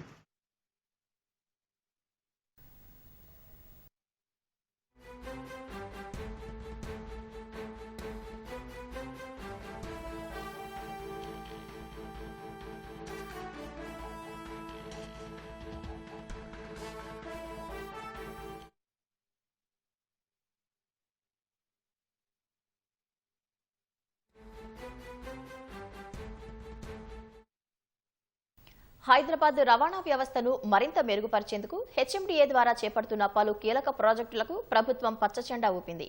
హైదరాబాద్కి గేట్వే మాదిరిగా బుద్వేల్ వద్ద ప్రపంచ స్థాయి ట్రంపెట్ ఇంటర్చేంజ్ సహా బంజారాహిల్స్లోని ICCC నుంచి శిల్పా లేఅవుట్ వరకు ఎలివేటెడ్ కారిడార్ 3 నిర్మాణానికి అనుమతించింది. MGIT వద్ద శంకర్పల్లి రోడ్డు నుంచి మణికొండ వరకు పైప్లైన్ రోడ్డు విస్తరణ, నానక్ రామ్గఢ్ నుంచి గచ్చిపౌలి వరకు ORR ఎడమవైపు ప్రధాన రహదారి విస్తరణకు ప్రభుత్వం అనుమతి ఇచ్చినట్లు HMDA వెల్లడించింది. ఆ కీలక ప్రాజెక్టులు ట్రాఫిక్ రద్దీని తగ్గించడంతో పాటు దీర్ఘకాలిక అభివృద్ధికి ఎంతో తోడ్పడతాయని HMDA భావిస్తోంది. రాష్ట్ర రాజధానిలో ట్రాఫిక్ రద్దీ తగ్గించేందుకు HMDA ద్వారా చేపడుతున్న పలు కీలక ప్రాజెక్టులకు రాష్ట్ర ప్రభుత్వం ఆమోదం తెలిపింది. ఈ మేరకు పరిపాలన అనుమతులు మంజూరు చేసింది. హైదరాబాద్ కు మరో చిహ్నంగా భావిస్తున్న గేట్వే లాంటి కొత్త ట్రంపెట్ ఇంటర్చేంజ్ నిర్మాణానికి ప్రభుత్వం పచ్చజెండా ఊపింది. రేడియల్ రోడ్ 2ని ఔటర్తో కలిపే కొత్త ట్రంపెట్ ఇంటర్చేంజ్ ను HMDA అంతర్గత నిధులతో పాటు 488 కోట్లతో నిర్మించనున్నారు. ఆ ఇంటర్చేంజ్ ద్వారా radial 2, ORR Gachibowli, ORR Shamshabad, Rajiv Gandhi అంతర్జాతీయ విమానాశ్రయం, బుద్వేల్ మధ్య ట్రాఫిక్ సాఫీగా సాగనుంది. అలాగే ప్రాంతీయ రవాణా సౌలభ్యం మరింత మెరుగుపడనుంది. ఈ ప్రాజెక్టుకు సంబంధించి DPR పూర్తయిందని, ప్రస్తుతం టెండర్ దశలో ఉన్నట్లు HMDA వెల్లడించింది. పట్టణ రవాణా వ్యవస్థను మెరుగుపరిచేందుకు ఇప్పటికే 2 ఎలివేటెడ్ కారిడార్ల నిర్మాణాన్ని HMDA చేపట్టింది. పారడైజ్ జంక్షన్ నుంచి శామీర్పేట సమీపంలోని ORR జంక్షన్ వరకు ఒకటి, పారడైజ్ జంక్షన్ నుంచి డైరీ ఫామ్ రోడ్డు వరకు NH44 పై ఎలివేటెడ్ కారిడార్ నిర్మాణ పనులు జరుగుతుండగా 3వ ఎలివేటెడ్ కారిడార్ నిర్మించాలని ప్రభుత్వం నిర్ణయించింది. బంజారాహిల్స్లోని ICCC నుంచి శిల్పా లేఅవుట్ వరకు ఎలివేటెడ్ కారిడార్ 3 నిర్మించనున్నారు. 1656 కోట్ల అంచనా వ్యయంతో ఆ కారిడార్ను 2 దశల్లో నిర్మించనున్నారు. పూర్తిగా సిగ్నల్ రహితంగా నిర్మించనున్న ఎలివేటెడ్ కారిడార్లో మొదటి దశలో ఫిలింనగర్ నుంచి శిల్పా లేఅవుట్ వరకు 5 కిలోమీటర్లు, రెండో దశలో ICCC టవర్ నుంచి హకీంపేట్ కుంట వరకు 4 కిలోమీటర్లు నిర్మించనున్నారు. ఈ ఎలివేటెడ్ కారిడార్ వల్ల Banjara Hills, Film Nagar, Narne road, ITC Kohinoor road, tea-hub, Shilpa layout వంటి కీలక ప్రాంతాల్ని అనుసంధానిస్తూ హైటెక్ సిటీ ప్రాంతంలో ట్రాఫిక్ రద్దీ గణనీయంగా తగ్గనుంది. కోకాపేట్, మణికొండ, గడ్డిపేట, పుప్పాలగూడ, నార్సింగి తదితర ప్రాంతాల్లో ట్రాఫిక్ రద్దీ తగ్గించేందుకు HGCL సంస్థ శంకర్పల్లి రోడ్లోని MGIT నుంచి మణికొండ వరకు 3.57 కిలోమీటర్ల పొడవున పైప్లైన్ రోడ్డు అభివృద్ధి పనుల్ని HMDA చేపట్టింది. 110 కోట్లతో చేపడుతున్న ఆ పనులకు రాష్ట్ర ప్రభుత్వం పరిపాలన అనుమతులు మంజూరు చేసింది. 10 మీటర్ల మేర 6 వరుసల్లో రహదారి విస్తరణతో పాటు రహదారికి ఇరువైపులా డ్రైన్ కమ్ ఫుట్పాత్, కల్వర్టులు, చిన్న వంతెనలు, జంక్షన్ అభివృద్ధి, ల్యాండ్స్కేపింగ్ చేపట్టనున్నారు. ఇందుకోసం త్వరలో ఈ ప్రొక్యూర్మెంట్ ప్లాట్ఫామ్లో టెండర్లు ఆహ్వానించనున్నారు. నానక్రామ్గూడ నుంచి గచ్చిబౌలి వరకు ORR ఎడమవైపు ప్రధాన రహదారి విస్తరించాలని నిర్ణయించారు. గచ్చిబౌలి జంక్షన్ వద్ద GHMC నిర్మించిన కొండాపూర్, శిల్పా లేఅవుట్ వైపు వెళ్లే 2 ఫ్లైఓవర్ల అప్రోచ్ ర్యాంపులో ప్రస్తుత రహదారికి ఇరువైపులా ఉండడంతో ట్రాఫిక్ బాటిల్ నెక్ ఏర్పడుతోంది. తద్వారా నానక్రామ్గూడ వరకు ట్రాఫిక్ రద్దీ కొనసాగుతోంది. అక్కడ ట్రాఫిక్ అవసరాల్ని దృష్టిలో ఉంచుకుని ఫ్లైఓవర్ల సమీపంలో రద్దీ తగ్గించేందుకు నానక్రామ్గూడ నుంచి గచ్చిబౌలి వరకు ORR ఎడమవైపు ప్రధాన రహదారిని 3 వరుసల నుంచి 4 వరుసలకు విస్తరించాలని ప్రతిపాదించింది. ఆ పనులకు 26.50 కోట్లతో ప్రభుత్వం పరిపాలన అనుమతి మంజూరు చేసింది. ఈ ప్రాజెక్టుకు సంబంధించి జనవరి 27 నుంచి టెండర్లను ఆహ్వానించనున్నట్లు HMDA తెలిపింది. కోర్ సిటీలో ట్రాఫిక్ రద్దీని గణనీయంగా తగ్గించడంతో పాటు దీర్ఘకాలికంగా అభివృద్ధికి ఈ ప్రాజెక్టులు ఎంతో తోడ్పడతాయని బల్దియా భావిస్తోంది. సకాలంలో ఈ ప్రాజెక్టులను పూర్తి చేసి IT కారిడార్లో ట్రాఫిక్ సమస్యకు పరిష్కారం చూపించాలని యోచిస్తోంది. బాధితులకు అండగా నిలిచేందుకే ఇంటి వద్దనే FIR నమోదు కార్యక్రమానికి శ్రీకారం చుట్టినట్లు CID అదనపు DG చారుసిన్హా తెలిపారు. మహిళలు, చిన్నారులపై నేరాలు సహా కొన్ని ప్రత్యేకమైన కేసుల్లో బాధితులు డయల్ 100కు ఫోన్ చేసి వివరాలు చెబితే అధికారులు ఇంటికి వచ్చి అక్కడే FIR నమోదు చేస్తారని ఆమె తెలిపారు. ఈ నెల 27 నుంచి ఈ కార్యక్రమం రాష్ట్ర వ్యాప్తంగా ప్రారంభమవుతుందని వివరించారు. ఇప్పటికే సిబ్బందికి శిక్షణ పూర్తి చేశామని, ప్రజలంతా ఈ సౌకర్యాన్ని వినియోగించుకోవాలని చెబుతున్న CID అదనపు DG చారుసిన్హాతో మా ప్రతినిధి నాగార్జున ముఖాముఖి. ఛేదంలో తెలంగాణ పోలీసులకు దేశవ్యాప్తంగా మంచి పేరు. దీంతో పాటుగా ప్రజలకు సేవ చేయడంలోనూ మరొక కీలకమైనటువంటి ముందడుగు వేశారు తెలంగాణ పోలీసులు. ముఖ్యంగా మహిళల పట్ల, చిన్నారుల పట్ల జరిగే నేరాలతో పాటు కొన్ని కీలకమైన కేసుల్లో ఇంటి వద్దనే FIR చేసేందుకు CID ప్రత్యేకమైనటువంటి నిర్ణయం తీసుకుంది. సో దీనికి సంబంధించిన వివరాలు మనతో మాట్లాడేందుకు CID చీఫ్ చారుసిన్హా గారు మనతో పాటు ఉన్నారు. మేడం నమస్కారం. నమస్కారం. మ్యామ్, ముఖ్యంగా ఎలాంటి కేసుల్లో బాధితుల వద్దనే ఇంటి వద్దనే ఎఫ్ఐఆర్ చేయనున్నారు? ముఖ్యంగా ప్రాపర్టీ గురించి జరిగిన నేరాలు, బాడీ గురించి జరిగిన నేరాలు మేము అంటాము. సో దట్ మీన్స్ ఏదైనా హర్ట్ చేస్తే, ఏదైనా కొట్టడం జరిగితే, లేకపోతే అటెంప్ట్ టు మర్డర్ అలాంటివి కేసులు. ప్రాపర్టీ అఫెన్సెస్ లో థెఫ్ట్ ఉండొచ్చు, చైన్ స్నాచింగ్ ఉండొచ్చు, dacoity, robbery, house burglary by day or night, ఇవి కవర్ అవుతాయి. Then offences against women and children, మహిళలు పిల్లల గురించి ఏదైనా అఫెన్సెస్ జరిగితే. ఆ తర్వాత SC/ST యాక్ట్ లో కొన్ని సెక్షన్స్ ఉన్నాయి, అది కూడా మేము ట్రై చేస్తున్నాము. దట్ ఎఫ్ఐఆర్ ఇంటి దగ్గర వచ్చి కంప్లైంట్ తీసుకొని, ఆ కంప్లైంట్ మరి పోలీస్ స్టేషన్ తీసుకొని వెళ్ళడము అండ్ అక్కడి నుంచి ఎఫ్ఐఆర్ ఇష్యూ చేయడం జరగాలని అది మా ప్రయత్నము. Ragging also is a major issue కాలేజెస్లో, కాబట్టి స్టూడెంట్స్ పోలీస్ స్టేషన్ వెళ్ళవలసిన అవసరం ఉండకూడదని మా ప్రయత్నము. మ్యామ్, ముఖ్యంగా ఈ విభాగాల్లోనే చాలా మంది ఇబ్బంది పడుతున్నట్లు ఏ విధంగా గుర్తించారు మేడం? అంటే మన సిబ్బంది, అంటే మీరు ఇప్పటి వరకు చేసినటువంటి కేసులో కీలకమైనటువంటి విషయాలు, అంటే మీ ర్యాగింగ్ వంటి విషయాలు కావచ్చు, మహిళలు చాలా మంది ఇబ్బంది పడుతున్నారు, ఇది ఏ విధంగా గుర్తించారు మేడం? దీని ద్వారా వాళ్ళకి ఏ విధంగా లబ్ధి చేకూరు? అంటే పబ్లిక్తో ఇంటరాక్షన్ అయ్యే టైంలో కొన్ని సందర్భంలో ఇది మా నోటీస్కి వచ్చింది దట్ ఎఫ్ఐఆర్లో కొంచెం డిలే అవుతుందని. వెయిటింగ్ పీరియడ్ ఒక్కొక్కసారి ఎక్కువ అయిపోతుంది. ఫర్ ఎగ్జాంపుల్ SHO బందోబస్తుకి ఎక్కడైనా వెళ్ళారు, ఒక నేరం జరిగింది, SHO కోసం వెయిట్ చేస్తూ చాలా టైం అయిపోతుంది, విక్టిమ్స్ వెయిటింగ్ పీరియడ్ ఎక్కువ అయిపోతుందని. ఇవి అన్ని కట్ డౌన్ చేయడానికి, విక్టిమ్ ఆల్రెడీ ఒక ట్రామాలో ఉన్నారు, ఆల్రెడీ ఇబ్బంది పడుతున్నారు, ఆల్రెడీ వల్నరబుల్ గా ఉన్నారు, ఆ తర్వాత మరి ఒక ఎఫ్ఐఆర్ కట్టించడానికి ఇంకా ట్రామటైజ్ కాకూడదు, ఇంకా ఇన్కన్వీనియన్స్ పడకూడదని ఆ ఉద్దేశంతో ఇది ఇంట్రడ్యూస్ చేయడం జరిగింది. మేడం, ఇది ఎప్పటి నుంచి స్టార్ట్ చేయబోతున్నారు? ఈ వారం మా ఆఫీసర్స్ కి ట్రైనింగ్ అన్ని పోలీస్ యూనిట్స్ లో కన్సర్న్ SPs, కన్సర్న్ CPs అందరు ఆఫీసర్స్ కి ఈ ఒక వారం ట్రైనింగ్ ఇస్తారు. సో 27th January నుంచి మనం అనుకోవచ్చు ఇది ఇంప్లిమెంటేషన్ అయిపోతుంది. మేడం, దీనికోసం ఏమైనా ఎన్ఫోర్స్మెంట్ ఏ విధంగా ఉండబోతుంది? సో ఈ దర్యాప్తు ఇదంతా జరగడానికి కొంచెం అదనపు సిబ్బంది అవసరం ఉంటుందా, లేకపోతే పోలీస్ స్టేషన్లోనే ఇదంతా జరిగిపోతుందా? పోలీస్ స్టేషన్ పరిధిలో ఈ initiative is for issuing FIR. దర్యాప్తు ఆ తర్వాత నార్మల్ యాజ్ పర్ లా ఏ విధంగా ఇప్పుడు వరకు జరిగింది అదే విధంగా జరుగుతుంది. సిటిజన్ సెంట్రిక్ సర్వీసెస్ ది ఇది ఇనిషియేటివ్ ఒక భాగం. రిమైనింగ్ దర్యాప్తు యాజ్ ఇట్ ఈస్ ఇప్పుడు వరకు ఎలా జరిగింది ఎలా జరుగుతుంది. సపోజింగ్ ఒక సిటిజన్ ఇంట్లో ఏదైనా ఇబ్బంది అయింది, ఏదైనా నేరం అయింది అండ్ వాళ్ళు పోలీస్ స్టేషన్ కి కాల్ చేస్తున్నారు, లేకపోతే పోలీస్ వాళ్ళు వచ్చారు, ఎఫ్ఐఆర్ ఇష్యూ చేయలేకపోతున్నారు, చేయడం లేదు, then citizens immediately concerned DSP కానీ, కన్సర్న్డ్ ACP కానీ, concerned CP or concerned SP unit officer ఎవరు ఉన్నారో వాళ్ళ దగ్గర ఇమ్మీడియట్లీ వెళ్ళి ఈ ఇష్యూ రేస్ చేయాలి. మ్యామ్, ఇంటి వద్ద ఈ ఎఫ్ఐఆర్ ని మీరు చెప్పిన దాని ప్రకారం ఇంటి వద్ద ఎఫ్ఐఆర్ అవుతుంది, అక్కడే సాక్ష్యాలు ఇంటి దగ్గర మేము కంప్లైంట్ తీసుకుంటాము విక్టిమ్ నుంచి అండ్ దెన్ ఆ complaint will be taken to the police station. FIR will be issued, it will be sent online, mail ID ఉంటే ఆన్లైన్ పంపిస్తారు, వాట్సాప్ నంబర్ ఉంటే వాట్సాప్ లో పంపిస్తారు, హార్డ్ కాపీ కావాలంటే హార్డ్ కాపీ ఇస్తారు. మేడం, ముఖ్యంగా ఈ ఇనిషియేటివ్ గురించి ప్రజల్లో అవగాహన కూడా చాలా ముఖ్యమైనటువంటి అంశం. సో అవగాహన ఏ విధంగా కల్పించబోతున్నారు? ఇలాంటి సర్వీసెస్ తెలంగాణ పోలీసులు అందిస్తున్నారు మీ అందరి ద్వారా, ప్రెస్ ద్వారా. That is the main thing. ప్రజలుకి ఏం చెప్పబోతున్నారు మేడం? అంటే ఇలాంటి కేసుల్లో మీరు ధైర్యంగా కంప్లైంట్ చేయమని ప్రజలకి. సో ప్రజలు డయల్ 100 ఆర్ 112 లేకపోతే లోకల్ పోలీస్ స్టేషన్ నంబర్ ఉంటే ఏదైనా నేరం వాళ్ళ ఇంట్లో జరిగితే కాల్ చేయాలి అండ్ రెస్పాన్స్ లేదంటే యూనిట్ ఆఫీసర్ కి కంప్లైంట్ చేసుకోవాలి. మా ఆఫీసర్స్ ట్రైనింగ్ చాలా ముఖ్యము కాబట్టి మేము ఒక వారం ఇప్పుడు తీసుకుంటున్నాము మా ఆఫీసర్స్ ని దీంట్లో ట్రైన్ చేయడానికి. అండ్ ప్రజలు ధైర్యంగా ముందుకి వస్తే then it will be easier for us to implement this. And కొంచెం టైం పడవచ్చు, మేబీ ఒక 1 month టైం పడవచ్చు అంతా స్ట్రీమ్ లైన్ కావడానికి. సో మాకు కొంచెం టైం ఇవ్వండి. ప్రజలకి చాలా విషయాలు, అంటే చిన్నపిల్లల మీద జరిగినటువంటి నేరాలు గతంలో రీసెంట్గా యాన్యువల్ మీట్లో కూడా చెప్పినట్టు విషయం, చిన్నపిల్లల మీద కొన్ని నేరాలు ఎక్కువ జరుగుతున్నాయని చెప్పేసి అని చెప్పారు. అటువంటి వాటిలో తల్లిదండ్రులు ధైర్యంగా కంప్లైంట్ చేయడానికి కొంతమంది వెనకాడుతూ ఉంటారు సార్. అటువంటి వాళ్ళకి మీరేం చెప్తారు? వాళ్ళ వివరాలు చెప్పడానికి చాలామంది తల్లిదండ్రులు భయపడుతూ ఉంటారు ఇలాంటి విషయాలు చెప్పడానికి. అలాంటి వాళ్ళకి మీరు ఏం చెప్తారు?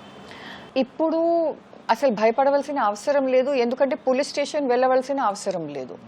మీ పోలీస్కి కాల్ చేస్తే దట్ మీ పిల్లలతో పాటు ఏదైనా సంఘటన జరిగితే, ఏదైనా నేరం జరిగితే, ఏదైనా లైంగిక వేధింపులు జరిగితే ఇమ్మీడియట్లీ మీరు కాల్ చేస్తే పోలీస్ మీ ఇంటికి వస్తారు. మీ స్టేట్మెంట్స్ అండ్ మీ పిల్లల స్టేట్మెంట్ కూడా అక్కడే రికార్డ్ చేస్తారు. అండ్ దెన్ మీరు డైరెక్ట్గా భరోసా సెంటర్కి వెళ్ళొచ్చు. మహిళల పైన జరిగిన అత్యాచారం అండ్ పిల్లల పైన జరిగిన లైంగిక వేధింపులు, ఈ 2 cases rape and POCSO act కింద child sexual abuse, for both these offences police మీ కంప్లైంట్ తీసుకున్న తర్వాత మీరు ఇమీడియట్లీ భరోసా సెంటర్ కి వెళ్ళొచ్చు. ఎస్సీ ఎస్టీ కేసులకు సంబంధించినటువంటి విషయంలో కూడా ఇందులో మెన్షన్ చేయడం జరిగింది. సో ఆ కేసులకు సంబంధించి నేరుగా ఈ ఎఫ్ఐఆర్ ఇంటికి వెళ్ళి వివరాలు తీసుకుని ఎఫ్ఐఆర్ నమోదు చేస్తారు. బట్ దర్యాప్తు మాత్రం డిఎస్పీ స్థాయి అధికారి యాజ్ యూజువల్ గా నడుస్తుంది. ఇప్పుడు దీంతో పాటుగా దీన్ని విపరీతంగా ప్రజల్లోకి తీసుకువెళ్ళడానికి మా నుంచి ప్రయత్నం చేస్తున్నాం. సో ఇందుకోసం సిబ్బందికి ట్రైనింగ్ ఎంత కీలకంగా ఇవ్వడం జరిగింది ఇప్పటి నుంచి? ఇప్పుడు స్టార్ట్ అయింది, ఈ రోజు స్టార్ట్ అయింది. అండ్ ఈ next 1 week DSP level, inspector level, sub inspector level, ASI level, ఈ అన్ని లెవెల్స్ తో పాటు కన్సర్న్ డిస్ట్రిక్ట్ ఎస్పీ స్వయంగా మాట్లాడతారు, సిపి స్వయంగా మాట్లాడతారు, జాయింట్ సిపిస్, డిసిపి స్వయంగా మాట్లాడతారు. అండ్ వాళ్ళకి ఒక ఎస్ఓపి తయారు చేసి వాళ్ళందరికీ ఇవ్వడం జరిగింది. సో ఆ ఎస్ఓపి పైన గ్రిప్ రావాలి, అవగాహన రావాలి, దానికి ఈ 1 వీక్ ట్రైనింగ్ ఇంట్రడ్యూస్ చేసాము. మ్యామ్, ఇంకా దీంతో పాటుగా ప్రజల నుంచి ఒకవేళ కంప్లైంట్ చేసిన తర్వాత వాళ్ళ నుంచి రివ్యూ కూడా తీసుకుంటారు మేడం? అంటే ఏ విధంగా జరిగింది? సిటిజన్ ఫీడ్బ్యాక్ మెకానిజం ఒకటి ఉంది, డయల్ 100 లో సిటిజన్ ఫీడ్బ్యాక్ మెకానిజం ఉంది. అండ్ మా పోలీస్ స్టేషన్ వర్టికల్స్ కూడా సిఐడిలో ఉన్నాయి. సో అక్కడ కూడా ర్యాండమ్ కాల్స్ చేస్తాం సిటిజన్ కి. అండ్ దెన్ ఇప్పుడు డయల్ 100 అండ్ 112 తో ఇనిషియేటివ్ వాళ్ళు ఇది ఫర్దర్ గా ఏ విధంగా టెక్నికలీ వాళ్ళ సాఫ్ట్వేర్ లో ఎలా ఇంట్రడ్యూస్ చేయగలుగుతారు, అది ఇప్పుడు మాట్లాడుకోవడం వాళ్ళతో జరుగుతుంది. ఓవరాల్ గా సో ఈ కేసులన్నిటికి సంబంధించినటువంటి ఇంటి దగ్గర నమోదు చేసిన సిఐడి సూపర్విజన్ చేస్తున్నాం కేసులు. Supervisory officer will be the district unit head only, SP కానీ సిపి కానీ. CID creates the SOPs, CID creates the mechanism, CID creates the initiative. Then ఇప్పుడు డయల్ 100 and 112 తో మాట్లాడుకొని సాఫ్ట్వేర్ లో ఏం చేంజెస్ తీసుకొని రావాలి అది CID చేస్తారు. ఓకే మేడం, ఈ కంప్లైంట్స్ ఇవ్వడం, ఇంటి వద్ద ఫోన్ చేసి అధికారిని ఇంటికి పిలిచి వివరాలు తీసుకోవడంలో ఎటువంటి సమస్యలు వచ్చే అవకాశం ఉంటుందో ముందుగా గుర్తించారు మేడం. సో సిబ్బంది అన్నిటికీ ఎలాంటి వాళ్ళ దగ్గర వచ్చి సౌమ్యంగా మాట్లాడడం, బాధలో ఉన్న మాట్లాడడానికి సిబ్బందికి ఎలాంటి ఆదేశాలు జారీ చేస్తారు? సో సాఫ్ట్ స్కిల్స్ దీనికి చాలా ముఖ్యం. అండ్ ఈ సాఫ్ట్ స్కిల్స్ లో ఇప్పుడు మన సిబ్బందికి ఏఎస్ఐ వరకు మనం ట్రైనింగ్ ఇస్తాము. బట్ కొన్ని నేరాలకి హెడ్ కానిస్టేబుల్స్ వెళ్తే కూడా it is all right. So దానికి సాఫ్ట్ స్కిల్స్ లో కూడా that is the next phase of training which we're going to introduce. Thank you. So అది త్వరలో ఈ సిబ్బంది అందరికీ ఆల్రెడీ ట్రైనింగ్ స్టార్ట్ చేశాం, ఒక ఎస్ఓపిని కూడా తయారు చేశాం.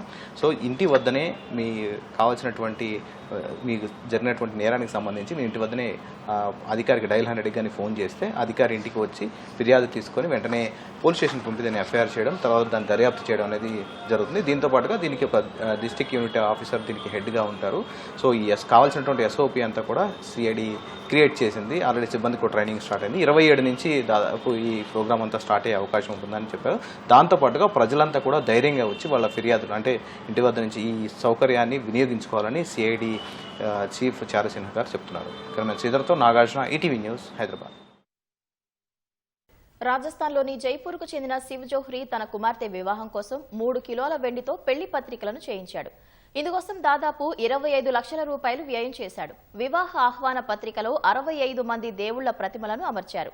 పత్రిక మధ్యలో విఘ్నేశ్వరుడు కొలువై ఉండగా కుడివైపున పార్వతీదేవి, ఎడమ వైపున పరమేశ్వరుడు ఉన్నారు. పెళ్లి పత్రిక పొడవు 8 అంగుళాలు, వెడల్పు 6.5 అంగుళాలు ఉంది. దీనిని రూపొందించేందుకు ఏడాది పట్టిందని శివ్ జోహ్రీ తెలిపాడు. తమ మనవరాలి వివాహం తమ కుటుంబానికి చాలా ముఖ్యమైనదని వధువు తాతయ్య గోపాల్ సోనీ చెప్పారు. ఎప్పటికీ గుర్తుండిపోయేలా ఉండేందుకు వివాహ ఆహ్వాన పత్రికను ప్రత్యేకంగా రూపొందించామని వెల్లడించారు.